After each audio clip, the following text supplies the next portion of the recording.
జై తెలుగుదేశం. ఈరోజు వేదికమైన మేమందరం కూర్చున్నామంటే దాని వెనకాల మా ముందర ఉన్న కార్యకర్తల కష్టం, త్యాగం ఉంది.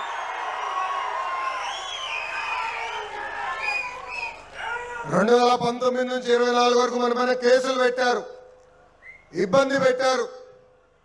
కనీసం రోడ్డుపైకి రావాలంటే ఆనాడు మన జాతీయ అధ్యక్షులు చంద్రబాబు నాయుడు గారు గేటుకి తాళగట్టారు. అయినా కూడా ఎత్తిన పసుపు జెండా దించకుండా, మణిమ తిప్పకుండా మాకు అండగా నిలబడింది తెలుగుదేశం పార్టీ కార్యకర్తలు. పౌరుషాల గడ్డ మన అనంతపురం జిల్లా.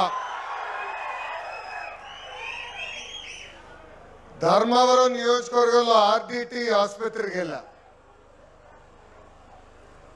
అక్కడ పెద్ద ఎత్తున ప్రజలు వచ్చారు. వాళ్ళందరినీ చూసిన తర్వాత మళ్ళీ నా పాదయాత్ర రోజులు గుర్తొచ్చినాయి.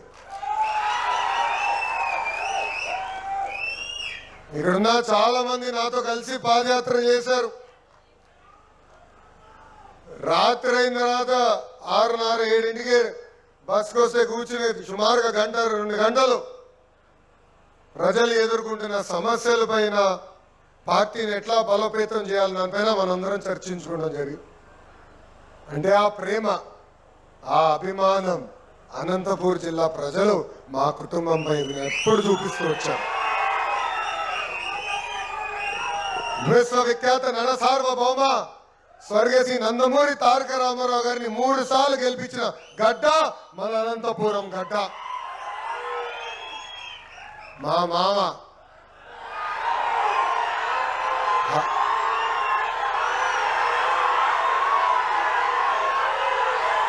హరికృష్ణ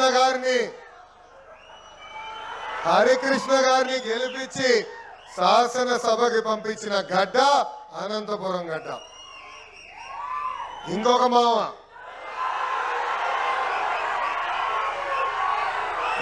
మావ మీ అందరి బాలయ్య, నా ఒక్కడికే ముద్దల మావయ్య. బాలయ్య బాబు గారిని 3 సార్లు గెలిపించి శాసనసభకు పంపించిన గడ్డ ఈ అనంతపురం గడ్డ. అందుకే మీకు ఎంత చేసినా ఆ రుణం తీరదు. అహర్నిశలు మీకోసం కష్టపడతాం. యావత్ ఆంధ్ర రాష్ట్రంలో ఉమ్మడి అనంతపూర్ జిల్లా నంబర్ 1 చేసే బాధ్యత మాదని చెప్పి ఈ సభాముగా తెలియజేస్తున్నాం. దాంట్లో మీ కష్టం ఉంది. అనంతపురం జిల్లా ప్రజలు కష్టాన్ని నమ్ముకున్నవారు, ఒక పిలిపిస్తే అందుకునేవారు. చంద్రబాబు నాయుడు గారు హార్టికల్చర్కి మారమంటే మారేవారు. అందుకే ఈ ప్రాంతాన్ని అభివృద్ధి చేసే బాధ్యత మేము తీసుకుంటాం.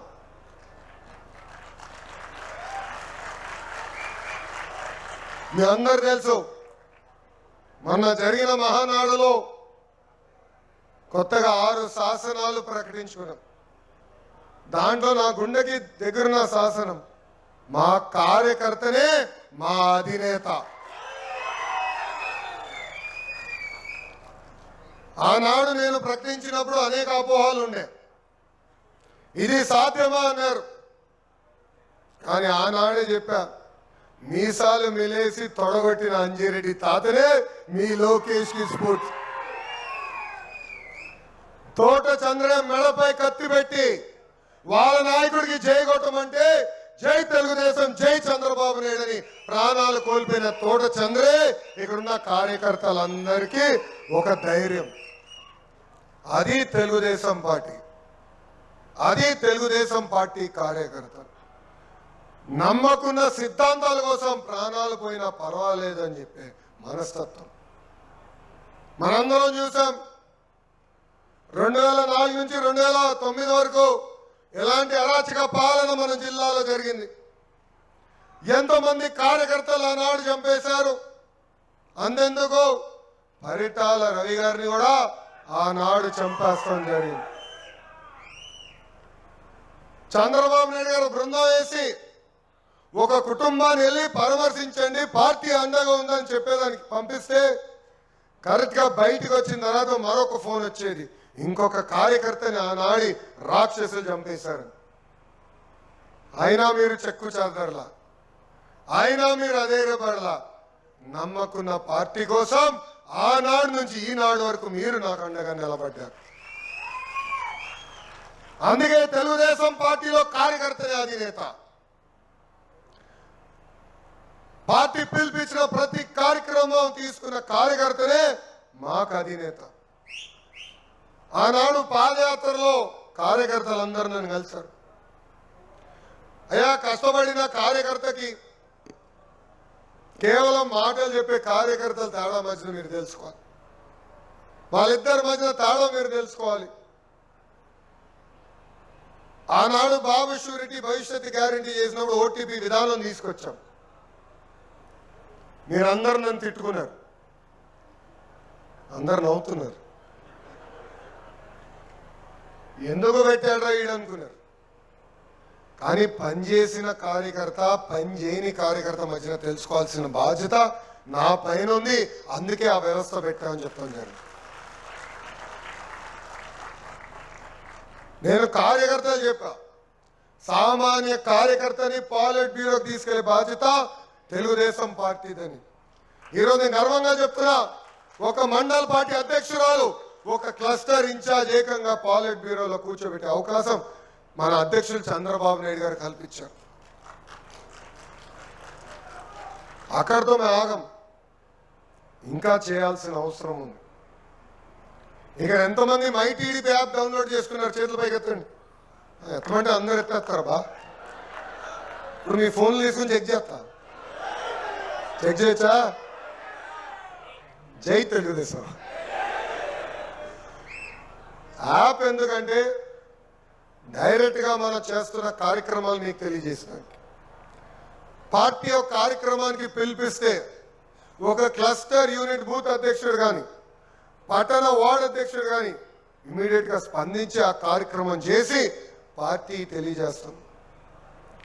దాంట్లో జల్లుడు బట్టి పనిచేసిన కార్యకర్తలకి నామినేటెడ్ పదవులు కానివ్వండి, రేపు ఆర్థిక అవకాశాలు కూడా కల్పించే బాధ్యత తెలుగుదేశం పార్టీ తీసుకుంటుంది. ఇక్కడున్న కార్యకర్తలందరినీ కోరుతున్నా, మన ఒక పెద్ద కుటుంబం, 1 కోటి మంది సభ్యులున్న కుటుంబం. సమస్యలు ఉంటాయి. వేదిక మీద పెద్దలు తెలుసు, కేశవ్ గారు ఉన్నారు, ఇంకో పక్కన మా బోలా శంకరుడు అనగాని సత్యప్రసాద్ గారు కూడా ఉన్నారు. ఇద్దరు ఉన్నారు. ఇద్దరి గురించి ఒక మాట చెప్పాల్సిన అవసరం ఉంది. అమరావతి బిల్ శాసన మండలికి వచ్చింది. ఏం జరుగుతుందో శాసన మండలి చూసేదానికి మన అధినేత చంద్రబాబు నాయుడు గారు గ్యాలరీలోకి వచ్చి కూర్చున్నారు. అది తెలుసుకున్న సైకో వాళ్ళ ఎమ్మెల్యేలు పంపించి చంద్రబాబు నాయుడు గారి పైన దాడి చేయాలనుకున్నారు. కానీ ఆనాడున్న శాసన సభ్యుల్లో అనగాని సత్యప్రసాద్ గారు కానీ, కేశవ్ అన్న కానీ ఒక గోడలాగా నిలబడి చంద్రబాబు నాయుడు గారు రక్షణ కల్పించారు.